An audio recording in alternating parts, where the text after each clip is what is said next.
બ્રહ્મ આધારિત શબ્દ બોલાય છે. શબ્દમાં એટલી તાકાત છે કે માણસને સાંભળવાનું મન થાય.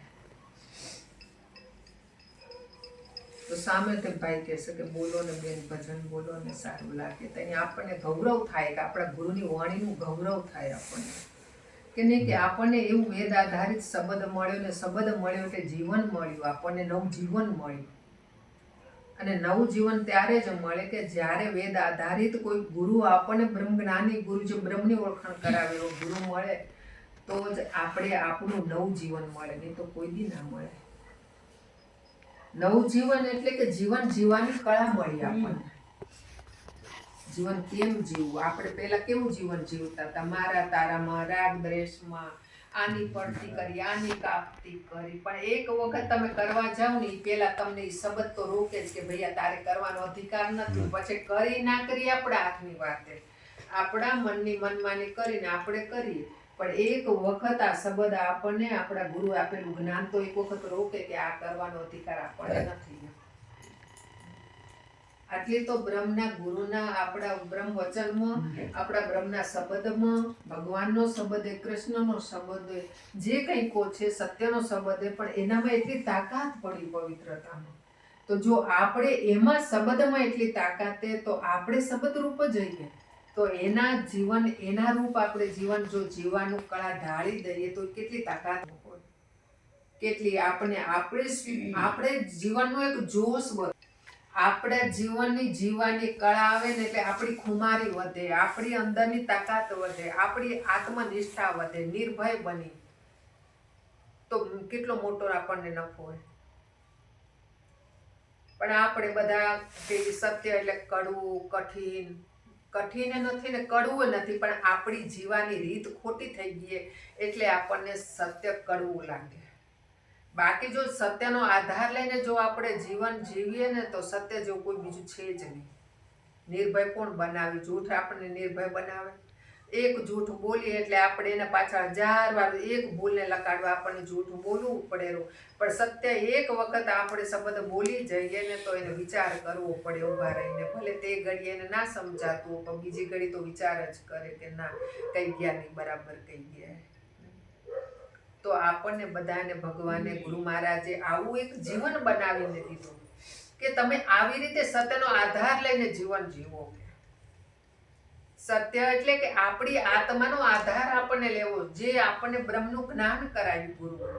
અને એ બ્રહ્મના જ્ઞાનના આધારિત આપણે આપણા જીવનને જો આપણે જીવવાનું ઢાળી દઈએ તો એ જ જીવન આપણને ઘણું બધું શીખવી જાયેલું, ઘણું બધું સુખ આપેલું, ઘણું બધું આનંદ આપેલો, કે આપણે આપણા જીવનને જોતા જઈને જીવન જીવી લઈએ. આપણું જીવન આપણે જ જોતા જોતા જો જીવી લઈએ તો સુખ મળે, અને બીજાને જોઈ તો દુઃખ મળે. કઈ લેવા જવું પડી, કોઈ સુખ કે દુઃખને લેવા જવું પડ્યું? ક્યાંય નથી લેવા જતા, છતાં ઘર બેઠા બે ભેગા થઈને એટલે દુઃખને વોરી, સુખને તો ક્યારેક વોરતા આવીએ પણ દુઃખને વધારે વોરતા. પેલા આમ કર્યું, પેલા આમ કહેતા. કેમ? કારણ કે આપણો સ્વભાવ બની ગયો એવો કહેવાનો. પણ જે ઘરમાં ભજન થતું હોય, આપણે ભજન કરતા હોઈએ, આપણે માહોલ આપણે જ ઊભો કરી રહ્યા, આપણે રાગ દ્વેષનો માહોલ આપણે ઊભો કરી રહ્યા, અને આપણે ભગવાનના ભજનનો પણ આપણે જ ઊભો કરી રહ્યા. બહાર કોઈ કરવા નથી આવતું, પણ જે વિચારોમાં જીવન જીવી રહ્યા ને એવું જીવન આપણે ખુદ બનાવી લઈ રહ્યા, અને એવું જીવનનું વાતાવરણ ઘરમાં ઊભું કરી રહ્યા. એનાથી આપણા સૂક્ષ્મમાં સૂક્ષ્મ કેટલા બધા સંસ્કારોને લઈને, કેટલા વાણીને લઈને આપણે જીવનના કર્મને બંધન થઈ રહ્યા. હવે કર્મને છૂટવું હોય તો આપણે જાતે જ છોડવું પડે.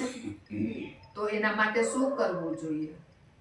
તો એક જ વસ્તુ હોય કે કર્મમાંથી છૂટવું હોય. સૂક્ષ્મમાં આપણા ઝીણાને ઝીણા કેટલા મનથી થાય, કોઈ વાણીથી થાય, કોઈ શરીરથી થાય. કર્મ તો કેટલી જગ્યાએથી થાય.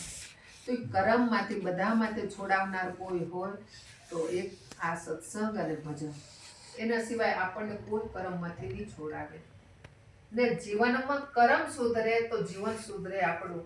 અને જો કર્મ આપણે જે આપણે કરી રહ્યા એમાં આપણે સમજીને કર્મ કરીએ તો બચી જઈએ. પણ આપણે કોઈનું સાંભળેલું, કોઈનું જોયેલું, અધૂરું જોયેલું કર્મ આપણે એમાં કહી દઈએ અને વાણી બાંધી લઈએ તો એમાં કેટલા ખાલી કરી તો ઠીક વાત, કરી તો આપણને ખબર પડે કે આ કર્મ મેં કર્યું નહોતું કરવું છતાં, પણ જો આપણે એમાં કોઈ કરતા હોય એમાં હાથ પુરાવી કે હા એને કર્યું નહીં આમ કર્યું હોય તોય આપણને દોષ લાગેલો. તો પેલા તો આપણને આપણા સદગુરુ મહારાજ આપણને પેલા કર્મમાંથી છોડાવતા કે તે પેલા તો તમે કર્મ શીખો કે કર્મ કેવા કરવા જોઈએ, ને આખું જીવન આપણું કર્મ ઉપર, જીવનમાં કર્મ ઉપર આધારે, એટલે વધારે ને વધારે ઘરમાં આપણે સાથે બેનું બેઠાઈએ તો ક્યાંક મારી તારી કરવી, ફલાણા બેન આમ ગયા એના કરતા આપણે વધારે ને વધારે સત્સંગની વાતો કરવી જોઈએ.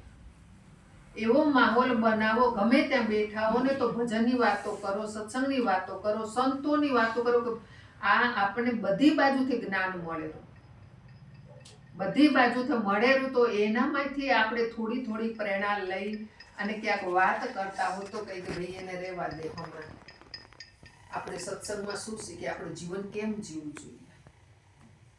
તો જીવન જે જીવવાની રીત એ આપણે જ કરી રહ્યા, શીખી બી આપણે રહ્યા, કરી બી આપણે રહ્યા, પણ આપણા જીવનનું આપણા હાથમાં, આપણા દોર, આપણા મનની સત્તા આપણા હાથમાં હોવી જોઈએ.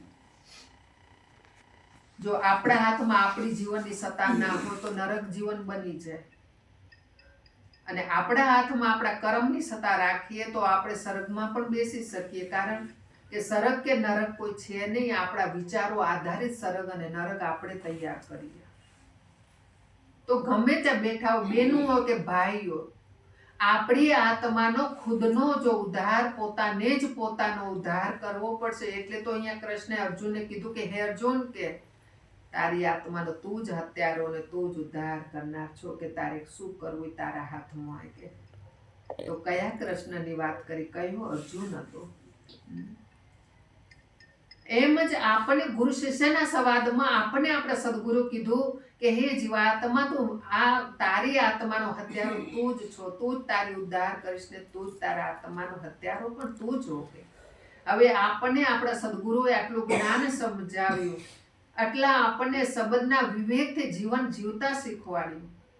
હજુ પણ જો આપણે કર્મને ના સુધારીને એકબીજા જે ના હોય એની ખણીને આપણે પડતી કરીએ તો પછી આપણા આત્માના હત્યારા ખુદ આપણે જ, બીજા કોઈ નથી.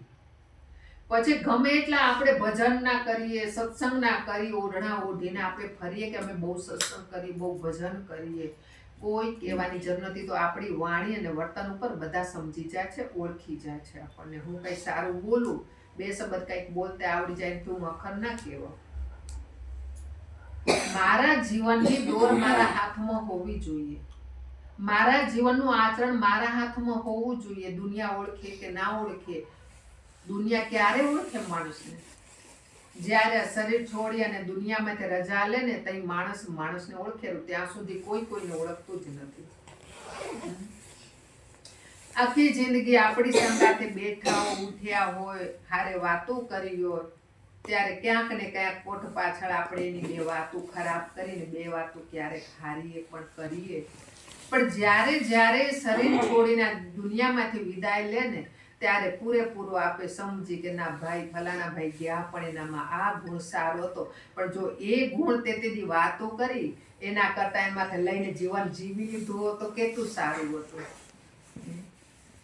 પણ આપણો માણસનો સ્વભાવ કચરો ખણવાનો સ્વભાવ, એનામાંથી અવગુણ લેવાનો સ્વભાવ. પણ પહેલા તો આ જ કરતા શીખો.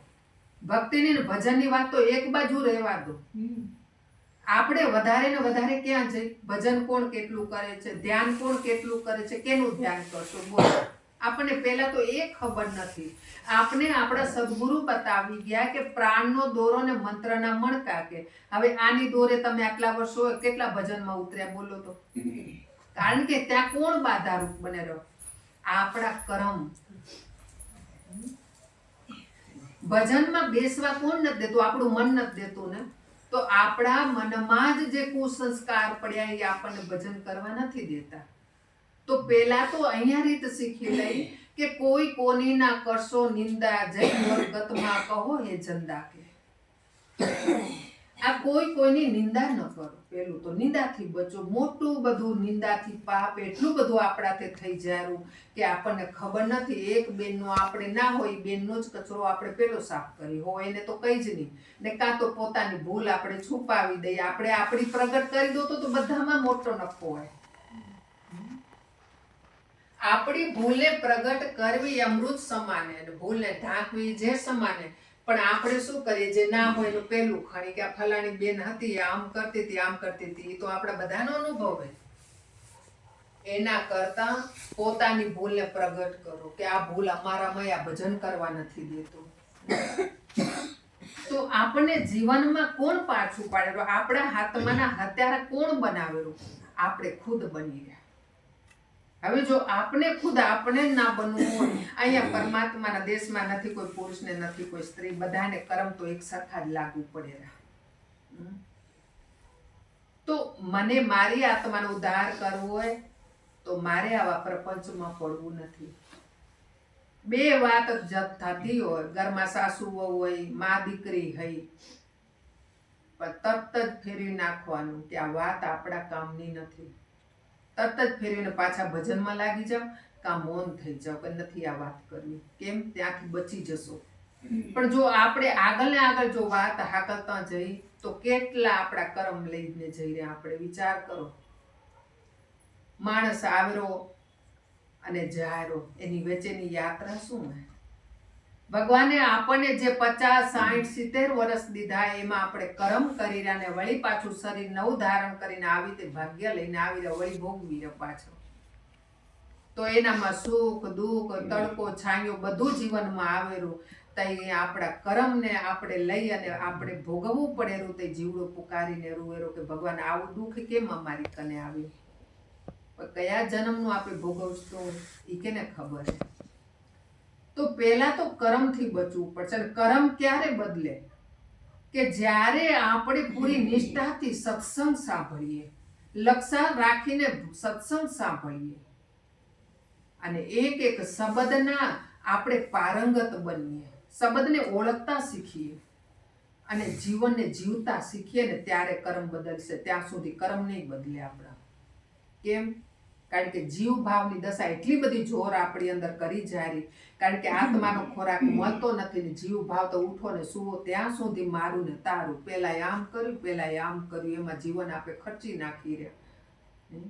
તો ખુદ પોતાનું જીવન જોતે શીખો. પેલું તો તમારી આત્મામાં ઉતરતે શીખો. તમે તમને તપાસો એટલે તમારો જ આત્મા તમને કહેશે કે આ કર્મ આપણાથી ના કરાય, આની વાત આપણાથી ના કરાય, આ કર્મ આપણને બાંધેલું. અને જ્યાં સુધી આપણે કર્મ આપણા ખુદના કર્મને, જ્યારે આપણા વિચારોને આપણે જોતા નહીં શીખીએ ને ત્યાં સુધી હંમેશા આપણે કર્મ બંધન આપણે જોડાતા જઈએ. તો ભજનમાં રંગ કેમ લાગે? ભજન થતું કેમ નથી? એનું કારણ એક જ છે કે આપણે 4 બાજુ બેઠીઓ વાતો કરવા ત્યાં જઈ પણ સંધ્યા ટાઈમ થઈ જાય તો આપણે શેરીને ના છોડી. પેલું 4 બાજુ બેઠી હોય ને એ આપણે નજરે દેખાય પડી કે થોડી વાર હજી વાર છે. આપણે ગુરુ મહારાજે સંધ્યા પાઠ પરમાત્માએ શું કરવા કીધું? સંધ્યા ટાઈમ થાય ને ત્યારે નારી શક્તિને ઘરમાં રહેવું જોઈએ. તો આપણે ડેલી ચાલીને બેઠા. સંધ્યાનો ટાઈમે ઘર ઘર પરમાત્માનો વાસ થાય અને ત્યારે નારી શક્તિને ઘરમાં બેસવું જોઈએ, બાળકોને સાથે લઈને બેસવું જોઈએ. આપણા ઘરમાં પૂજા પાઠ જે સંધ્યા પાઠ કરતા હોય ને કરવું જોઈએ. નારી શક્તિનો જવાબદારી છે. તો આપણે એ ટાઈમે આપણે શેરીમાં બેઠા ક્યારે ભજન કરો? પછી તમારો રસોઈનો ટાઈમ થઈ જાય, પછી બાળકો રાડું કરે, ઘરમાં પુરુષો આવી જાય તો એનું જમણવાર કરવો જોઈએ.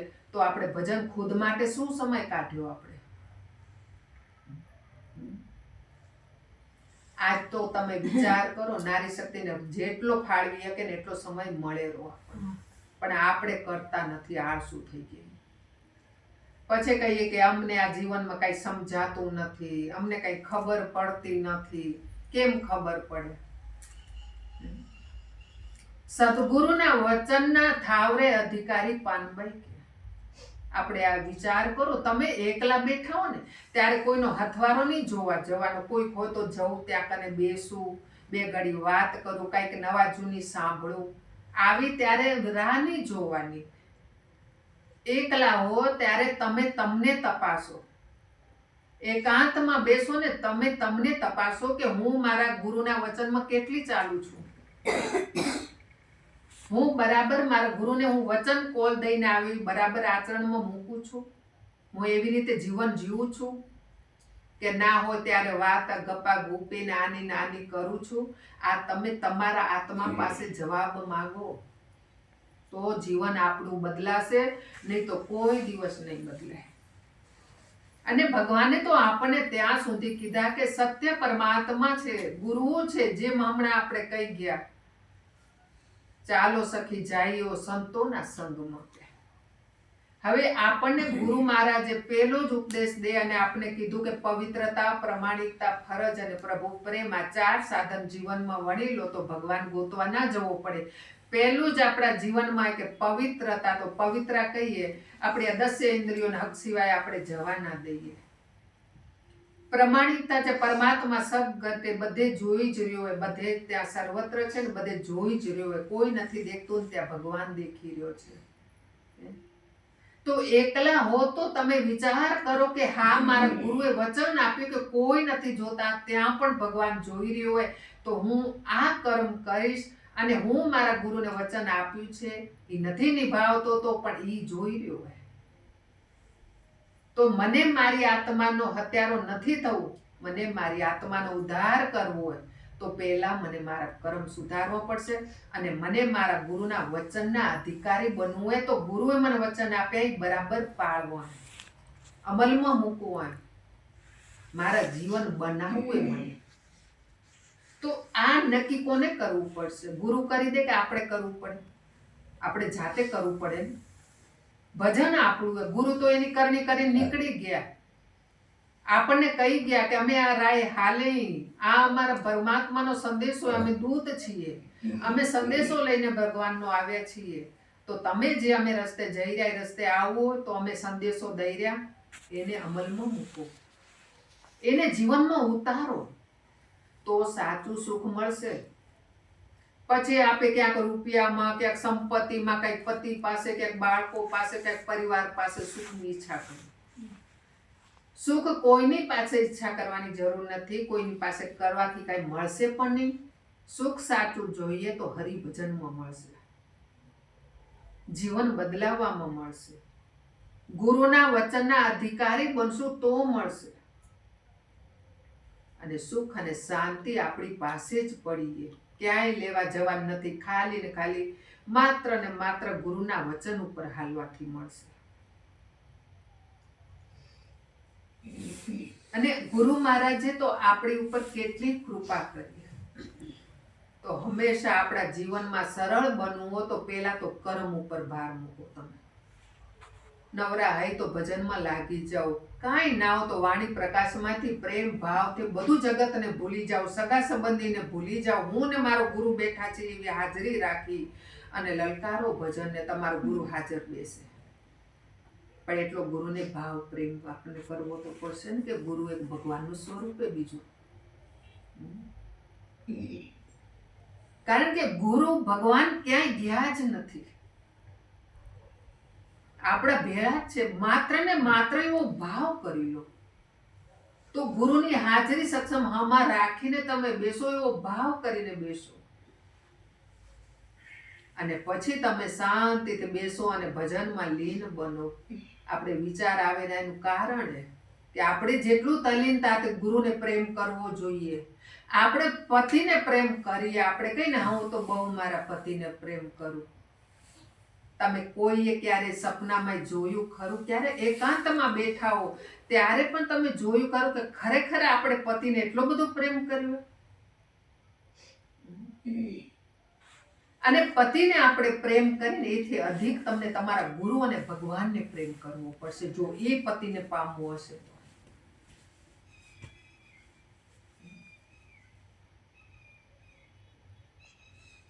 આપણો સાચો પતિ તો આપણો પરમાત્મા છે. એ પતિ આપણે એક એક એક એક શબ્દના આપણા લેખા લેશે, તેથી આ જીવડો શું પુકારીને એને જવાબ દેશે, તેથી રાતા હસુડે રડશે. હમણાં તો આપણને લેર લાગે લેર કરી લો ને હવે સંસાર માણસ જોડે માણી લો ને પછી હવ થશે એના હાટું નથી દીધું જીવન. અત્યારે શું કરું ને એના માટે જીવન આપ્યું.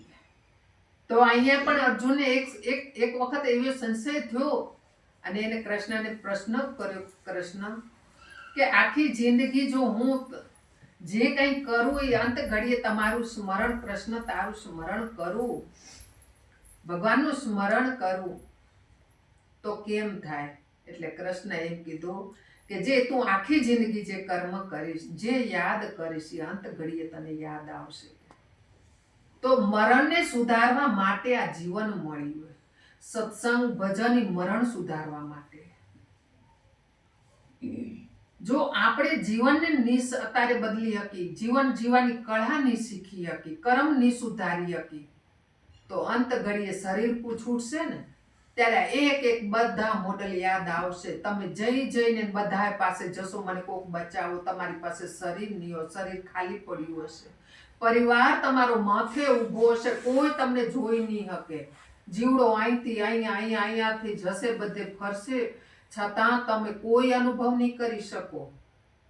ત્યારે જીવડો બધી પાસે જઈને કેરો કે હું બોલું રહ્યો, કોઈ સાંભળતા નથી આપણે. તઈ જીવની શું દશા થાય ખબર છે તમને? ઈ જીવ જન્મ અને મરણ સુધારવા માટે ભજને. અને ક્યાંક આપે એવા કાદવ ને કીચડમાં, ક્યાંક પશુ યોનિઓમાં, પ્રાણી પશુ યોનિઓમાં આપણે ના જઈ, એટલા માટે મનખોદે મળ્યું અને એમાં ભજન કરવા માટે મળ્યું. તો વારંવાર તમે તમારે તો કેટલું ગ્રુપ છે, બધા ગુરુ ભાઈઓ છે. તમે એવું નક્કી કરો, જે બહેનોને આવડતું હોય કાંઈ નહીં તો એ વાણી પ્રકાશ ખોલો, એમાં બે ચર્ચા કરો. ચર્ચા કરતા પછી તમને જો એનો જવાબ ના મળે તો તમને જે વિશ્વાસ આવે ત્યાં ફોનની આજે આપણી પાસે કેટલી સગવડ થઈ ગઈ. તમે એને ફોન કરીને પૂછી જો કે આ વાણીનો શું અર્થ થાય, આ શું કહેવા માંગે, આનો મરમ શું હોય, સમજાવો અમને. આમ કરતા કરતા જીવનની યાત્રા ચાલુ કરાય.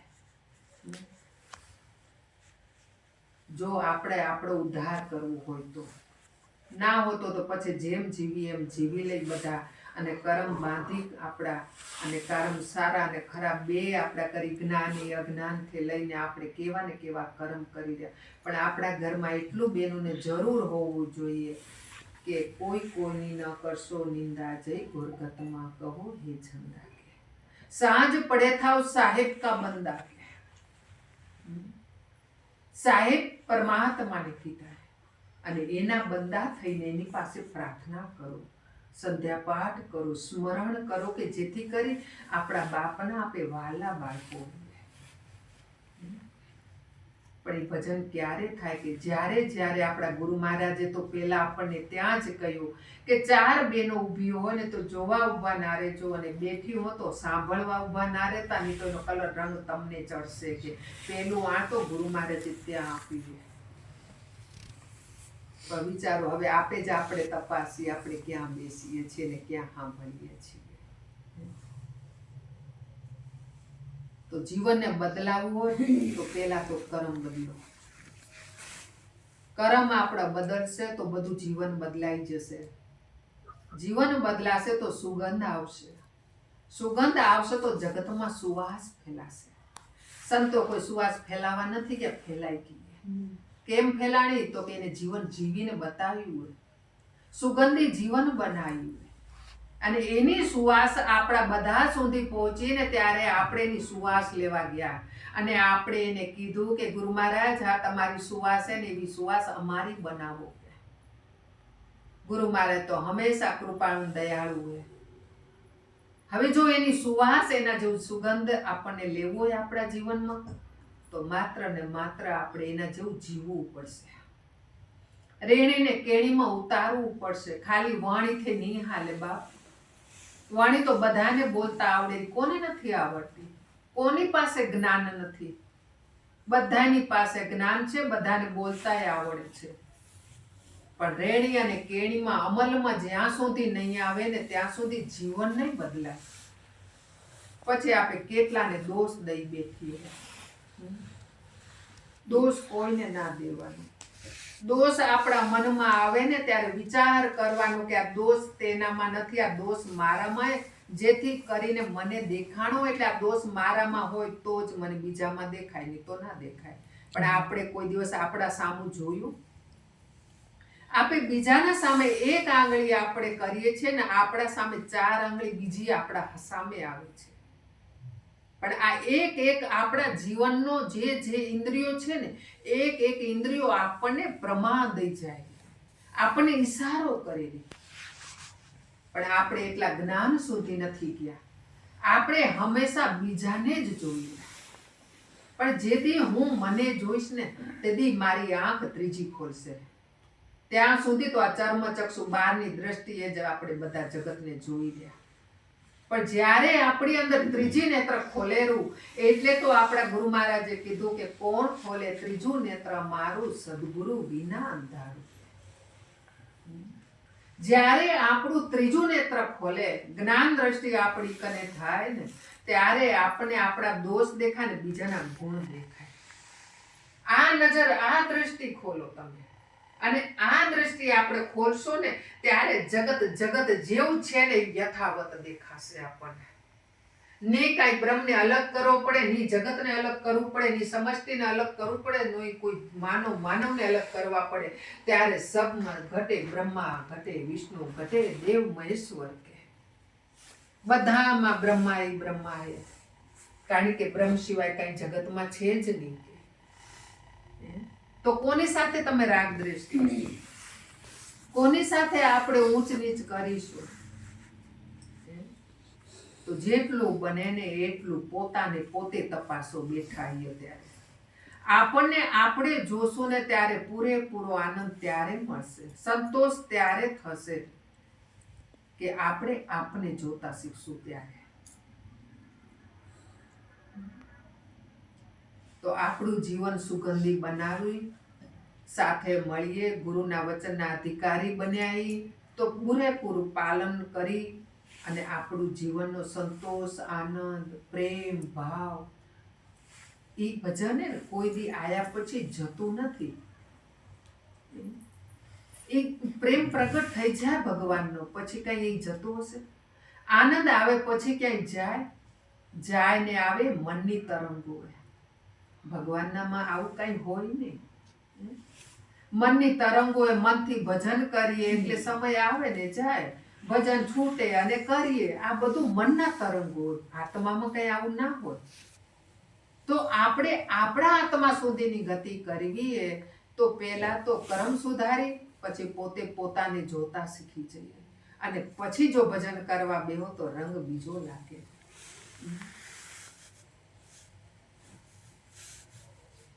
તો વધારે તો આપણે સુકર્મમાંથી કહી હતી, પણ સૂક્ષ્મમાં સૂક્ષ્મ કર્મ એટલા બધા હોય. બહુ તપાસી, ઝીણું ઝીણું રજકણ, ઝીણા ઝીણા ચોમાસાના જીવાક જેમ પેદા થાય ને મરી જાય ને, એવા આપણી અંદરના ઝીણા ઝીણા કર્મો હાલે આવેલા, પણ આપણને ખબર નથી પડતી. પણ આપણને આપણા કર્મ ક્યારે દેખાય? કે જ્યારે અંતર્ઘટની આપણી દ્રષ્ટિ ખોલીને આપણે જ નિરંતર જોતા હોઈએ ને, ત્યારે આ કર્મ પકડાય આપણા હાથમાં. નહીં તો આ કર્મ આપણને ઘસડીને લઈ જાય. ધ્યાનની તો વાત જ દૂર રહી. બધા બસ પવિત્રતા જીવન જીવીએ, પ્રમાણિકતા પરમાત્મા જોઈ રહ્યો ભાવથી વ્યવહાર કરીએ, ફરજ અદા કરીને એક હરિ નામ લઈએ, અને પરમાત્માને જે ગુરુ મુખે શબ્દ મળ્યું હોય આપણને એનું સ્મરણ કરીએ ભાવ પ્રેમથી. તો ગુરુ ક્યાંય આગા નથી, પરમાત્મા ક્યાંય આગા નથી. હર ઘડીને હર પળ આ તમે અહીંયા મારા સુધી આજે આવ્યા, તે કોણ લઈ આવી? તમે લઈ આવ્યા નહીં. તમારી અંદરનું ચેતન મા શક્તિ બેઠી ને એ આવી છે. એને તમે જોઈ રહ્યા, એને નિહાળી, એ સાંભળી. હવે આ બે ભાગને છૂટા પાડવા હોય તો એટલે બધી ભજનની ગતિ તો કરવી પડશે. કે આ જે સાંભળેરો એને સમજેરો, તો આમાંથી સાંભળ્યા વાળો કોણ છે? તો આવ્યું છે એ કોણ છે? જેટલા જેટલા અંતકરણથી જેટલા પવિત્ર બનતા જશું, રાગ દ્વેષથી મુક્તા થશું, અહંકાર છૂટતા જશે ને, એમ તમે તમારી નજીક આવશો. આપણા નજીક જો આપણને જવું તો એક જ સાધન, માત્ર ને માત્ર કર્મ સુધાર. જીવનમાં બદલાઈ જવું હોય તો એક જ ગુરુના વચન. એટલે મને એ ભજન બહુ ગમે, બાપુનું બહુ ભજન ગાયું. સદગુરુ વચન મારે સાચું રે નાણું.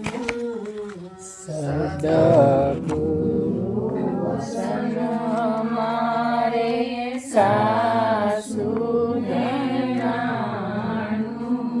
જે રે જોઈએ તે ખરચી રે જાણું. જે રે જોઈ તે ખરચી રે જાણું.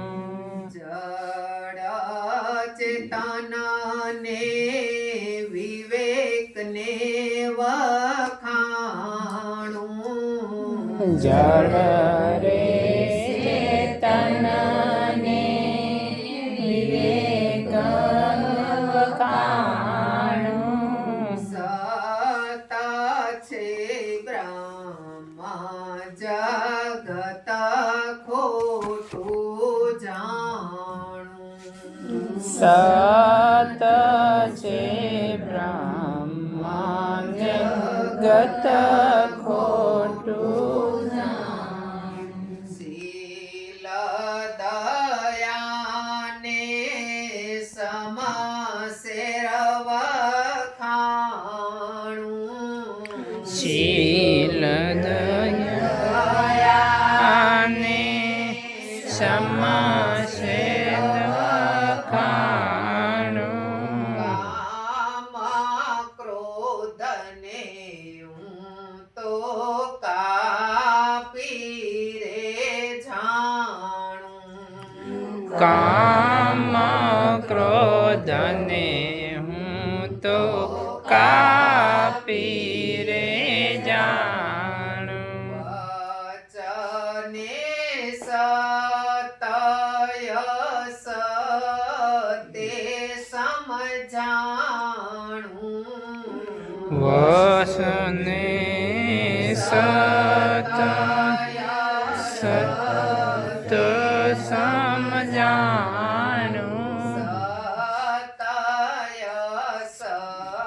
સતતે જગત બંધાણું. સતય સતથિયા જગત બંધાણું. દાસ સંતો કને વચન વચન દાન નાણું. દાસ સંતો કને વસન ધન નાણું.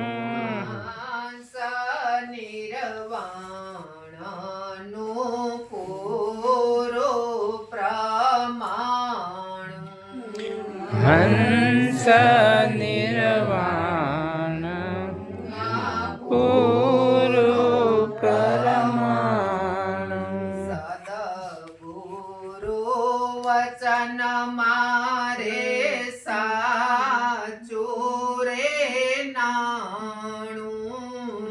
સદગુરુ વચન મારે સાસુર નાણું. રે જોઈએ તે ખરચી રે જાણું. જે રે જોઈએ તે ખરસી રે જા ભગવાન કી જય સંતો નંદ સાહેબ કી